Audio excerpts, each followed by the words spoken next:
நாரதர் மிகப்பெரிய யோகி. அவர் எங்கும் சர்வசாதாரணமாக சென்று வருவார். ஒரு நாள் அவர் ஒரு காட்டின் வழியாக செல்லும்போது அங்கு ஒருவனை கண்டார். அவன் வெகு காலமாக ஓரிடத்திலேயே அமர்ந்து தியானித்து தவம் செய்து வந்தான். அதனால் அவனது உடலை சுற்றி கரையான்கள் புற்று கட்டியிருந்தன. அவன் அங்கு வந்த நாரதரை கண்டவுடன் அவன் நாரதரை அழைத்து, ஐயா, தாங்கள் எங்கே செல்கிறீர்கள் என்று கேட்டான். அதற்கு நான் சொர்க்கத்திற்கு செல்கிறேன் என்றார் நாரதர். உடனே அவன் நாரதரிடம், அப்படியென்றால் ஆண்டவர் எனக்கு எப்போது அருள் புரிவார், அவர் எப்போது எனக்கு முக்தி அளிப்பார் என்பதை தாங்கள் தெரிந்து வர வேண்டும் என்றான். நாரதரும் அப்படியே ஆகட்டும் என்று தலையை ஆட்டிவிட்டு சென்றார். நாரதர் மேலும் சிறிது தூரம் சென்றவுடன் அங்கு மற்றொருவன் பாடிக்கொண்டும் குதித்து நடனமாடிக்கொண்டும் இருந்தான். அவனும் நாரதரை பார்த்ததும், நாரதரே, தாங்கள் எங்கே போகிறீர்கள் என்று கேட்டான். அவனுடைய குரலும் செயலும் சாந்தமாக இல்லை. அவனிடமும் நான் சொர்க்கத்திற்கு போகிறேன் என்றார் நாரதர். உடனே அவனும் நாரதரிடம், அப்படியானால் எனக்கு எப்போது முக்தி கிடைக்கும் என்று கடவுளிடம் கேட்டு வாருங்கள் என்றான். அவனிடமும் நாரதர் தலையை ஆட்டிவிட்டு சென்றார். பின் சிறிது காலத்திற்கு பிறகு நாரதர் மீண்டும் அந்த காட்டின் வழியாக திரும்பி வந்தார்.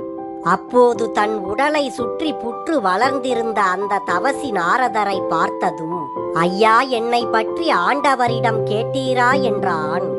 அதற்கு நாரதரும் ஆமாம், கேட்டேன் என்று சொன்னார்.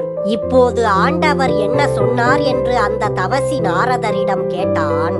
அதற்கு நீ இன்னும் 4 பிறவிகளுக்கு பிறகுதான் முக்தி அடைவாயாம் என்றார் நாரதர். அதை கேட்டதும் அந்த தவசி அழுது புலம்பினான். என்னை சுற்றி கரையான் புற்று மூடும் வரை இவ்வளவு காலம் நான் தியானம் செய்தேன். ஆனால் நான் முக்தியடைய இன்னும் எனக்கு 4 பிறவிகளா என்றான் தவசி. அதன் பின் நாரதர் மேலும் அந்த காட்டின் வழியாக நடந்தார்.